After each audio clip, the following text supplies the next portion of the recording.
Fui una esposa infiel y engañé a mi esposo con el jardinero en la hamaca del patio mientras mis hijos jugaban. Él lo descubrió por las cámaras y se vengó con una humillación pública mostrando el vídeo de la infidelidad en la TV. Si te gustan las historias de traición y venganza, dale me gusta al vídeo. Suscríbete al canal y activa la campanita para recibir notificaciones de nuevas historias. Mi nombre es Luciana, tengo 37 años, soy maestra y mis vecinos me han llamado la esposa perfecta. Siempre mantenía la casa limpia, los niños bien vestidos y la mesa ordenada. Estoy casada desde hace 11 años con Roberto, un ingeniero civil de 42 años, un hombre que todos admiraban por ser trabajador y enfocado. Tenemos 2 hijos pequeños, Cayo, de 9 años, y Mariana, de 6 años. A primera vista, nuestra vida parecía ejemplar. Una familia unida, un jardín florido, una rutina estable. Pero lo que nadie vio fue el silencio entre las paredes. Y el vacío que creció dentro de mí. Un agujero profundo que fingí no sentir. Al principio de nuestro matrimonio hubo cariño, intercambio de miradas, noches de desvelo por amor. Con el tiempo todo se desvaneció. Roberto empezó a llegar cada vez más tarde, agotado, distraído, ausente. Su prioridad pasó a ser el trabajo, los clientes, los informes. Yo, en cambio, estaba a cargo de todo, la casa, los niños, la soledad. Cuando me quejé, dijo que era una fase. Pero la fase se volvió rutinaria. La rutina se convirtió en aburrimiento. Y el aburrimiento se convirtió en desprecio. Me sentí como un mueble más de la casa. Útil, pero ignorado. En las fiestas familiares me obligaba a sonreír. En Instagram publiqué cenas y picnics como si todo estuviera bien. Pero dentro de mí creció un deseo absurdo de gritar. Gritando que estaba cansado. Que me sentí solo. Que quería ser vista como mujer, no solo como madre o ama de casa. Era un sentimiento que me ocultaba incluso a mí mismo. Pero él estaba allí. Palpitante. Esperando a que explote una apertura. Y un día apareció esta laguna jurídica. Inesperadamente, y fatalmente. Suelo decir que las traiciones no empiezan en la cama. Comienzan con la mirada, el gesto, el espacio vacío que se abre entre 2 cuerpos. En nuestro caso, este espacio ya era un abismo. Roberto apenas notó mi presencia. Cuando se fue a la cama, fue con el celular en la mano. Cuando hablaba conmigo, era sobre facturas, problemas o cosas que necesitaba resolver al día siguiente. Ya no existíamos nosotros. Estaba él, estaba yo, y en medio de eso, una casa silenciosa. Me extrañé a mí mismo. De la mujer que una vez fui. Todo esto me estaba devorando por dentro, pero fingí tener el control. Hasta que, una tarde bochornosa, algo pasó. Una escena común y sencilla, los niños jugando en la piscina inflable, yo tendiendo la ropa en el tendedero. Y entonces, apareció. El nuevo jardinero. Jonás. Cuerpo moreno, tranquilo, fuerte, mirada directa. Había algo en él que despertó en mí algo que había estado dormido durante años. Quería ignorarlo. Pero esa mirada me atravesó. Y ahí todo empezó a torcerse. Tan rápido como fue imperdonable. Tal vez pienses que soy el villano. Y tal vez lo sea. Pero créanme, no me desperté planeando destruir a mi familia. Solo quería sentir algo otra vez. Cualquier cosa. Hazte notar. Deseado. Vivo. Lo que no sabía era que esa sensación fugaz tendría un precio muy alto. Un precio que todavía pago hoy, solo, cada noche, cuando miro al techo y escucho el eco de todo lo que perdí. Pero esa tarde, esa maldita tarde, crucé una línea que no se podía deshacer. No puedo decir exactamente cuándo empezó a morir mi matrimonio. Creo que fue poco a poco, como una planta olvidada en el balcón, todavía viva, pero marchita, sin color, sin vida. Roberto siempre fue un buen padre, eso nunca lo dudé. Pero como marido, perdió el rumbo. O tal vez ambos nos perdimos. El tiempo se llevó todo lo que había de luz entre nosotros, el roce en la cintura al pasar por la cocina, el beso en el cuello antes de ir a dormir, la risa tonta al final del día. Nuestra relación se convirtió en un protocolo y una carga. Dijo que hizo todo por nosotros. Ese trabajo fue sacrificio. Pero en el fondo sabía que era un escape. Escapar de mí, de la rutina, del matrimonio que ya no tenía ningún interés en mantener vivo. Mientras él pasaba el día en la oficina y regresaba agotado, yo me quedaba atrapada entre loncheras, juguetes, facturas y llorando por las noches. Fui madre todo el tiempo. Mujer, nunca. Era como si la casa me hubiera tragado. Y lo peor de todo es que no pareció darse cuenta. No cuando estaba en silencio, no cuando lloraba en la ducha. Las conversaciones entre nosotros se limitaron a cosas prácticas. ¿Compraste el pan? ¿Cayo hizo la tarea? Mariana durmió.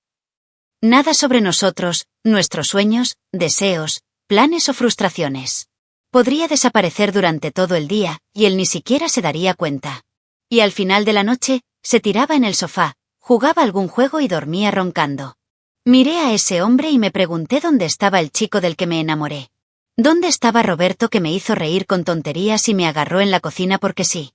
Fue en este escenario gris, donde la rutina era un desierto emocional, que algo nuevo surgió. En este caso, alguien. El nuevo jardinero, que llegó por recomendación del portero, diciendo que necesitaba algo de trabajo. Su nombre era Jonás. Debía tener poco más de 30 años. De piel oscura, hombros anchos, modales tranquilos. El primer día apenas me habló. Pero él me miró. Una mirada directa. Sin falta de respeto, pero con presencia. Esto me molestó. Me dejó en alerta. Era un tipo de atención que no había recibido en mucho tiempo.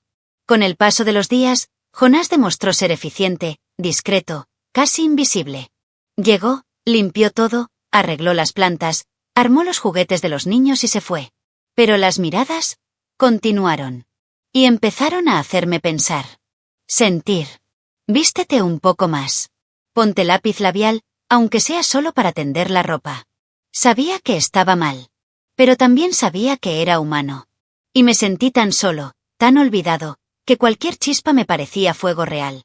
Y fue entonces cuando llegó el peligro. Cuando apareció con la hamaca cruzada en sus brazos, diciendo con ese tono ronco «¿Quieres que la instale aquí o más profundo?», sentí algo extraño. Un escalofrío. Una especie de vergüenza y emoción que no había sentido en años. Me reí, charlando.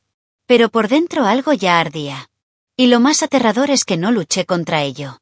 Porque una parte de mí, una parte que ni siquiera recordaba que existía, quería eso. Quería que me vieran. Quería ser deseado. Y Jonás lo vio. Vi todo. Era su tercer día aquí en casa. El sol brillaba, los niños jugaban con la manguera en el patio trasero y yo aprovechaba el calor para tender la ropa en el tendedero. Jonás cortaba las ramas secas del seto, sin camisa, sudoroso, concentrado. Fingí no mirar, pero cada uno de sus movimientos era imposible de ignorar. Había algo allí que iba más allá de lo físico. Era un silencio cargado, una tensión silenciosa que llenaba el aire como un olor imposible de describir. Y ese día lo dejé crecer. No sé quién lo empezó. Tal vez fui yo, con una sonrisa tonta, preguntándole si quería agua. Tal vez fue él, diciéndome gracias con los ojos en lugar de con la boca. Las palabras que intercambiamos fueron pocas, pero las miradas lo dijeron todo. Y por primera vez en muchos años, alguien me hizo sentir querido. Era como si volviera a existir. Como si saliera del modo sigiloso y alguien me presionara a reproducir. No quería que fuera así. Pero yo quería eso. Cuando le pedí que configurara la red, fue casi una prueba. Quería ver cómo reaccionaría. Si se acercaría, si me tocaría a propósito, si notaría el escote bajo de mi vestido. Y se dio cuenta. Y se acercó. Y habló en voz baja. Y cuando la red estuvo lista, no se fue. Él se quedó allí, mirándome. Podría haber dicho gracias y haber entrado. Pero me quedé. Me tumbé en la hamaca. Y él se sentó a mi lado. Ni siquiera sé quién se acercó primero. Solo recuerdo la calidez del tacto. Por el sonido ahogado de los niños de fondo. Fue como si el mundo hubiera desaparecido por unos minutos. Las voces de mis hijos jugando se convirtieron en ruido. Mi corazón latía demasiado rápido. La conciencia gritaba, pero el cuerpo ya había tomado las riendas. Y entonces sucedió.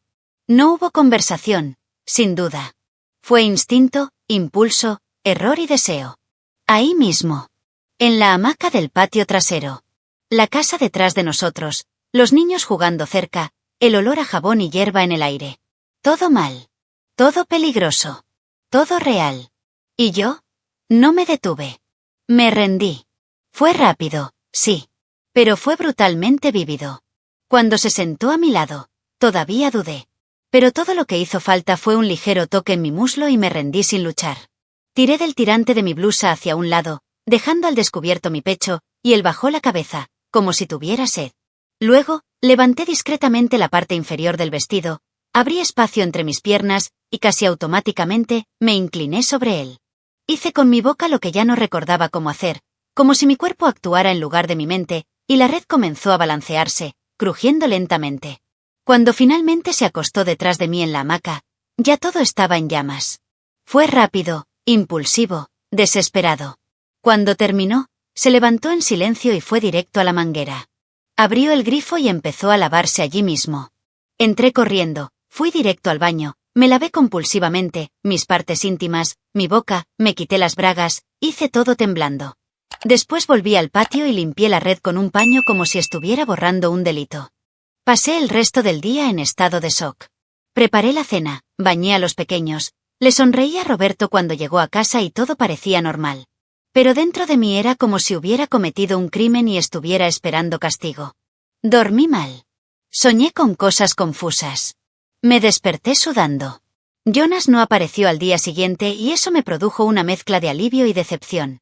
Sabía que había abierto una puerta que nunca debería haber sido tocada. ¿Y lo peor? Una parte de mí quería abrirse más. A la mañana siguiente me desperté con los ojos hinchados y malestar estomacal. Lo primero que hice fue mirar por la ventana para ver si aparecía Jonas. No apareció. Roberto salió de la habitación ya vestido con ropa de calle, ajustándose la corbata con una sonrisa en el rostro. «Buenos días», dijo, como si nada hubiera pasado. Besó a los niños en la frente, tomó el cuaderno de ejercicios y hasta elogió el olor del café. Mi mano tembló sobre la taza. Pensé que estaba actuando bien. Pero en el fondo, algo en eso me causó más miedo que alivio. Pasé todo el día convenciéndome de que nadie lo había visto. Lo cual fue rápido. Que los niños estaban distraídos. Que no había manera de que nadie pudiera sospechar nada. Me aferré a estos pensamientos como si fueran salvavidas. Lavé la ropa 3 veces. Apliqué lejía a la tela, la froté con un cepillo y la colgué al sol como quien cuelga una confesión para secar. Y aún así, el olor de aquella tarde no salía de mi nariz. Era como si mi piel hubiera absorbido el error y se me hubiera pegado. Roberto llegó a casa del trabajo más tarde de lo habitual. Vino con helado para los niños, se rió con ellos en el sofá e incluso me preguntó si quería ver algo juntos después de que estuvieran dormidos. Quería decir no. Quise salir corriendo, inventarme un dolor de cabeza, pero me lo tragué todo y dije claro. Nos sentamos uno al lado del otro, viendo cualquier tontería, mientras mi mente corría como un animal acorralado. ¿Y él? Sereno. Tranquilo. Como si realmente estuviera en paz. Eso empezó a desesperarme. Al tercer día ya me sentí mal. Paranoico. Cada vez que me miraba, pensaba que era un juicio. Cada paso que daba por la casa me parecía pesado, vigilado, asfixiante. Empecé a pensar en todo: vecinos, cámaras, espejos, reflejos. ¿Alguien lo había visto? ¿Se dieron cuenta los niños? ¿Roberto lo sabía? Pero si lo sabía, ¿por qué estaba tranquilo? ¿Por qué no me confrontaste? Esta duda me mató. La espera, la posibilidad de un castigo silencioso. La sensación de ser observado cada segundo. En un momento pensé en hablar. Confesar. Abre tu pecho y acepta las consecuencias. Pero cada vez que lo intentó, hizo algo amable. Ayudé con los niños. Trajo flores. Dejé mi chocolate favorito en la mesa. Y eso me destrozó.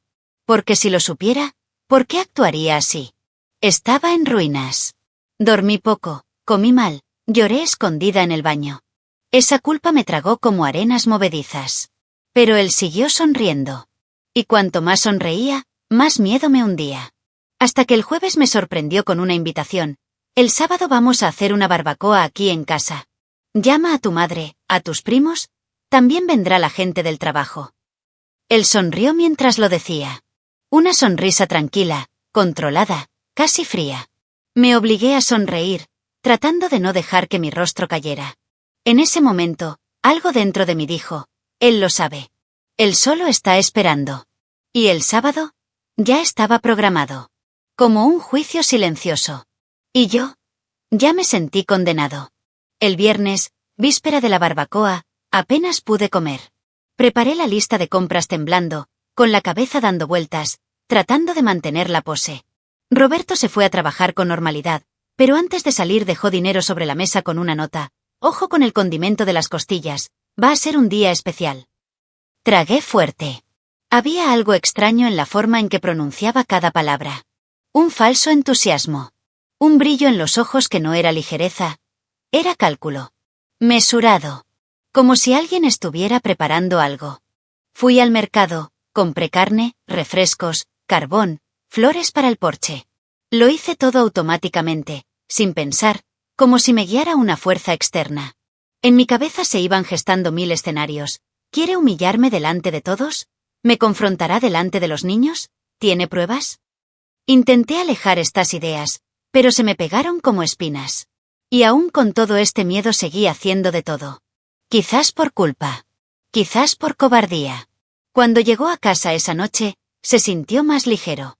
Me besó en la frente, me agradeció mi esfuerzo y jugó con Cayo y Mariana en la alfombra de la sala. La escena era tan perfecta que dolía. Todo en él estaba bajo control. Incluso la sonrisa. Y cada uno de sus gestos parecía calculado para mantenerme en un estado de tensión. Esa noche, mientras nos acostábamos, se volvió hacia mí y me dijo, me alegro de que nos volvamos a conectar. Eso me desgarró. Le devolví la sonrisa. Y lloré en silencio en cuanto se quedó dormido. El sábado me levanté temprano. Limpié el balcón, preparé las bebidas, sazoné la carne. La casa parecía el escaparate de una revista. Roberto estuvo a mi lado todo el tiempo, ayudándome en todo, con una ligereza casi teatral. Incluso parecía entusiasmado por reunirse con viejos amigos. Invitó a compañeros del trabajo que yo ni siquiera conocía. Llamó a mi madre. Incluso llamó al administrador del edificio. Esta no fue una barbacoa cualquiera. Fue un evento. Y la sensación de que había un plan en marcha me estaba devorando por dentro. Cuando llegaron los primeros invitados, Roberto estaba impecable. Vestir pantalones cortos, polo, oler bien, sonreír. Recibió a cada uno con abrazos y elogios. Yo, en cambio, apenas podía sostener la bandeja de vaso sin temblar. Mi boca está seca, mis piernas están suaves. En cada momento esperaba una explosión. Un grito. Una acusación. Pero lo que vino fue todo lo contrario. Música ambiental, risas, cerveza fría. La gente elogiaba la decoración, los platos, la carne bien cocida. Era como si todo fuera perfecto. ¿Y yo? En estado de espera. En medio de la fiesta, Roberto discretamente me tomó de la mano y me susurró. Quédate cerca del televisor después de las felicitaciones de tu padre. Quiero mostrar un vídeo de los niños. Me quedé helado. Regresó al asado como si nada hubiera pasado. Mi corazón se sentía como una bomba a punto de explotar. Y entonces lo supe, con absoluta certeza. Él lo sabía. Y estaba a punto de hacer algo. Simplemente no sabía que todavía. El reloj marcaba las 4:47 de la tarde. El sol estaba alto. Y mi mundo, a punto de caer delante de todos. Luego de la improvisada felicitación a mi padre, Roberto subió un momento la música, llamó la atención de los invitados y levantó la copa. Chicos, antes del postre, quiero mostrarles un vídeo especial. Un recuerdo familiar, para que nos riamos un poco. Todos sonrieron. Alguien gritó, ahí viene Cayo desnudo otra vez en la piscina. Risa. Yo también sonreí, o fingí sonreír, tratando de mantenerme erguido. Roberto tomó el control del televisor desde el balcón y, tranquilo en el mundo, reprodujo el archivo nombrado Momentos familiares. En los primeros segundos, la imagen era estática. El patio trasero. Vista desde arriba. La cámara exterior. Lo reconocí de inmediato. Mi corazón se aceleró. Mi piel se sentía fría. Unos segundos después, allí estaba yo. Apareciendo en la pantalla. Con un vestido amarillo, ropa tendida. Jonás apareció por el lado izquierdo, sosteniendo la red doblada. Las voces de la fiesta callaron. La risa cesó. ¿No es esto del viaje a la playa?, susurró alguien. Y fue entonces cuando todo empezó a desmoronarse. Fue el vídeo. El vídeo. La grabación mostró el momento exacto en que Jonás instaló la hamaca. Yo me senté y él se acercó. Cámara nocturna, imagen clara, ángulo cruel. Niños al fondo, jugando inocentemente en la piscina hinchable. Y, en primer plano, yo, inclinada sobre él. La escena avanzaba con la red balanceándose, mi cuerpo expuesto, los inconfundibles gestos de traición. Pero la cosa no quedó ahí. Luego del acto, aparecí arreglando mi ropa, caminando hacia un costado de la casa y abriendo el bote de basura azul en el porche. Sacó sus bragas sucias y mojadas y las tiró a la basura. Luego, cruzaba el patio y recogía uno limpio directamente del tendedero, como si fuera parte de la rutina. Después regresé con un paño en la mano y limpié la red, frotando rápidamente, casi desesperadamente, borrando los rastros de los fluidos sexuales de Jonas. Todo esto, frente a un público estupefacto. El silencio era sepulcral. Nadie dijo nada. ¿Y Roberto? Con los brazos cruzados, mirando. Sin emoción. Sin gritos. Sin dramatismo. La grabación continuó durante otro minuto y medio. Hasta el momento en que Jonás se levanta y se acerca a la manguera. Y entro a la casa. Luego el vídeo se corta. La pantalla se vuelve negra. Y la imagen vuelve a los rostros de los invitados. Mis tías, mi suegra, mi hermano, los compañeros de Roberto. Personas que vivieron conmigo durante años, ahora me miran como si vieran un cadáver caminando. Nadie dijo nada. Roberto caminó hasta la mesa central del balcón y colocó sobre ella una carpeta negra. Firma, se limitó a decir. Está todo ahí. Divorcio. Custodia. Visitas. Compartir. Te doy lo que tú me diste, una despedida pública. Lo dijo con tanta calma que dolió más que cualquier grito. No pude reaccionar. Sentí que mis piernas cedían. Me apoyé en la pared para no caer. Mariana corrió hacia mí preguntándome por qué estaba triste. Cayo abrazó a su hermana. El mundo giraba a cámara lenta. Miré los rostros de las personas tratando de encontrar un hilo de empatía. Pero lo único que vi fue disgusto, conmoción y lástima. Roberto me entregó un bolígrafo. Yo firmé. Con la mano temblorosa, incapaz de leer una línea. Recuperó la carpeta, agradeció a los invitados por asistir y se disculpó por la exposición. Dijo que a veces el dolor necesita ser público para dejar de ser invisible. Recogió a los niños y salió con ellos por la puerta principal.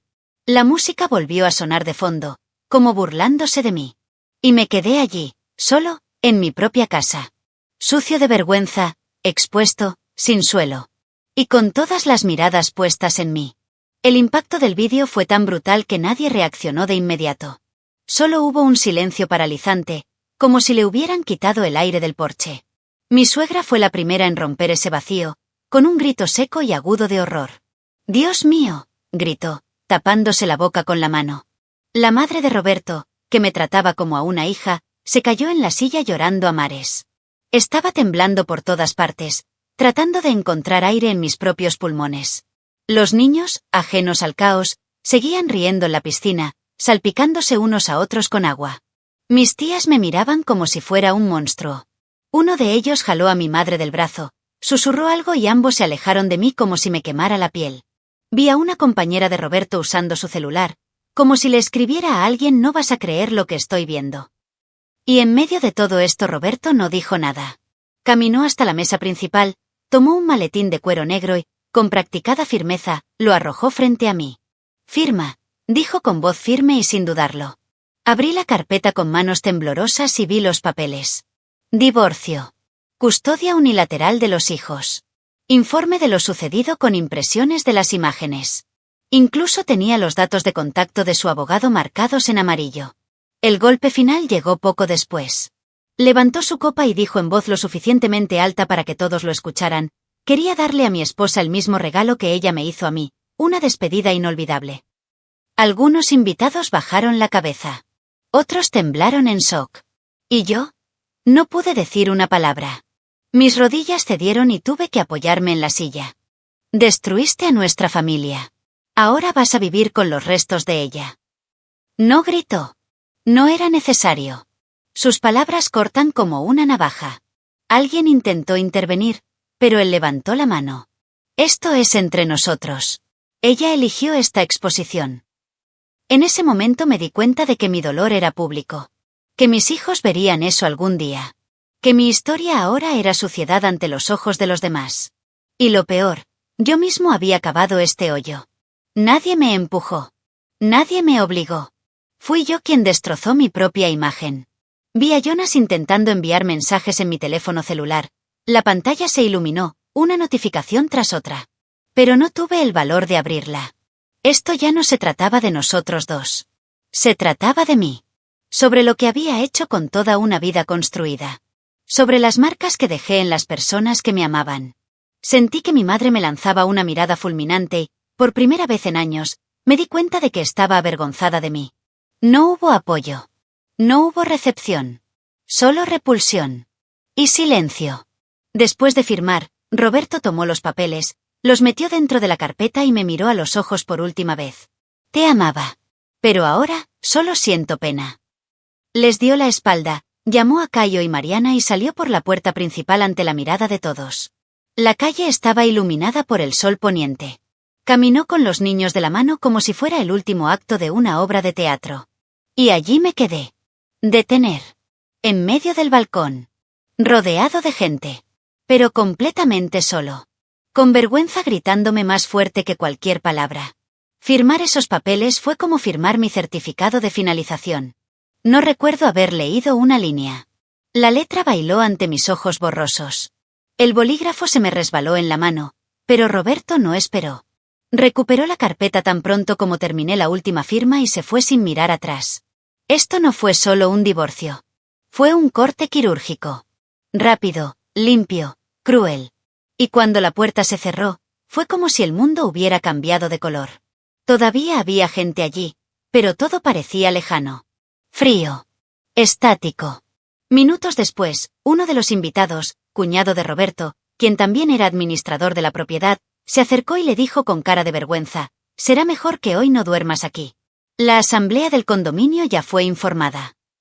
Ni siquiera intenté discutir.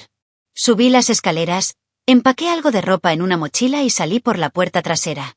Mientras caminaba por la acera, vi rostros en las ventanas, ojos curiosos y críticos. Cada paso fue un clavo en mi orgullo. Cada mirada atravesó mi piel como una cuchilla caliente. Y me merecía cada uno de ellos. Al día siguiente intenté hablar con Roberto. Llamé, envié un mensaje, pedí hablar sobre los niños. La respuesta fue breve, objetiva y dolorosa. Es mi custodia. La justicia ya está informada. Toda comunicación será vía abogado. Fui al antiguo departamento de mi madre, quien me recibió con frialdad. Dijo que lo había arruinado todo, que no quería que mis sobrinos quedaran expuestos a la vergüenza pública que me involucraba. Estuve 2 semanas en una habitación prestada, durmiendo sobre un colchón viejo, entre cajas y soledad. Ya no era bienvenido en ningún lado. Jonás me buscó. Se presentó en el vestíbulo del edificio de mi madre con flores y una disculpa. Dijo que no quería que hubiera llegado tan lejos. Que se arrepintió de todo. Pero no quería mirarlo. No porque me sintiera enojado, sino porque él era el recordatorio viviente de lo que destruí. Le pedí que se fuera. Nunca más lo volví a ver después de eso. Algunos dijeron que regresó a su ciudad natal. Otros encontraron un nuevo trabajo lejos. No importa. Porque al final, él era solo una chispa. Yo causé el incendio. Las redes sociales explotaron con chismes. Una vecina se propuso difundir la historia entre grupos de madres de la escuela de los niños. Fui bloqueado por viejos amigos. Mi perfil de Instagram se convirtió en escenario de bromas y comentarios desagradables. Me despidieron de la escuela donde trabajaba como coordinadora de niños, no por mala conducta oficial, sino por preservar la imagen institucional. Mi vida se vino abajo. Cada intento de empezar de nuevo fue sofocado por un pasado que no me dejaba respirar. Me había convertido en un símbolo de vergüenza. Hoy vivo en un pequeño departamento de una sola habitación, alquilado con el poco dinero que me quedó después de la partición. Trabajo como agente de telemercadeo, con una placa en el pecho y un auricular pegado a la oreja, escuchando quejas todo el día. A veces puedo ver a Cayo y Mariana los sábados, supervisados. Están creciendo rápidamente y la frialdad en sus ojos me destroza.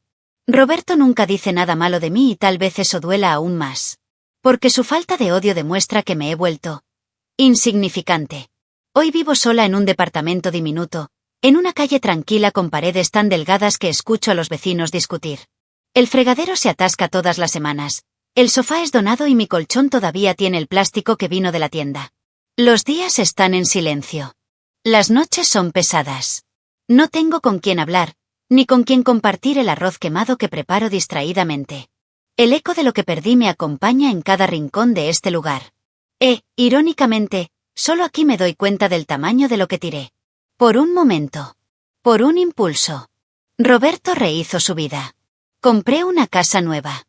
Vi una foto enviada por el abogado, los niños sonriendo, junto a un hermoso jardín, irónicamente más hermoso que el nuestro. Rehace su historia con la dignidad que siempre tuvo. No me ofende. No me disminuye. Solo ignórame. Y ese silencio duele más que cualquier grito. Porque ya no siente nada. No me arrepiento. No lo siento. Simplemente vacío. Y tal vez eso es lo que merezco. El vacío. La ausencia de todo lo que alguna vez me hizo sentir parte de algo. Todos los días me miro al espejo tratando de entender dónde exactamente me perdí. No puedo encontrar esa respuesta. Solo veo una mujer marcada. No por las arrugas, sino por los arrepentimientos. Por elecciones. Por fracasos. Lo tenía todo. Pero no sabía cómo cuidarlo. Preferí llenar los agujeros con errores, en lugar de afrontarlos con valentía. Y ahora pago el precio. Un precio alto y silencioso que carcome el interior. No hay nadie que me insulte más que yo mismo. Y, sin embargo, me despierto todos los días. Porque vivir con culpa es peor que morir con vergüenza. A veces sueño con ese día. La tarde calurosa, las risas de los niños, el balanceo de la hamaca. Y me despierto empapado, asfixiado. No por el acto en sí, sino por lo que representó, la ruptura de todo. La traición no fue solo física. Fue algo moral. Fue emotivo. Fue la destrucción de una historia. Me pregunto si algún día mis hijos lo entenderán. Si querrán escucharme. Si me perdonan. O si solo seré un recuerdo sucio. Un nombre que ya nadie menciona en las comidas de los domingos. Un rostro borrado de los marcos. Nunca más tuve el coraje de amar a nadie. Ni siquiera yo. El miedo a volver a equivocarme me paraliza. El arrepentimiento pesa demasiado. Y a las pocas personas que intentan acercarse, las alejo. Porque llevo una etiqueta invisible pegada en la frente, destruí a mi propia familia. Eso es lo que soy hoy. Una sombra de lo que fui. Y, sin embargo, vengo aquí para contar esta historia. Porque tal vez alguien, en algún lugar, vea esto como una llamada de atención. Una reflexión. Una oportunidad de no cruzar la misma línea que yo crucé. La maldita línea de la que nunca regresas. Quizás el mayor castigo que alguien puede recibir sea seguir con vida después de destruir todo lo que amaba. No hay mayor castigo que el recordatorio constante de quién eras y quién nunca podrás volver a ser. Hoy, cada día es un espejo de lo que perdí, y cada silencio es un cruel recordatorio de lo que causé. No espero piedad. No hay esperanza. Solo sigo, con pasos lentos, cargando el peso de un nombre empañado, de una historia convertida en polvo. Y aún así, sigo respirando. Porque a veces mantenerse con vida es la única forma de pagar. Deja tu opinión en los comentarios, dale me gusta al vídeo y suscríbete al canal para recibir notificaciones de nuevos vídeos, y también ayudarnos a llegar a más personas y formar una comunidad. Disfruta y mira una de las historias que van apareciendo a continuación sobre nuevas denuncias de traiciones y venganza. Hasta la próxima.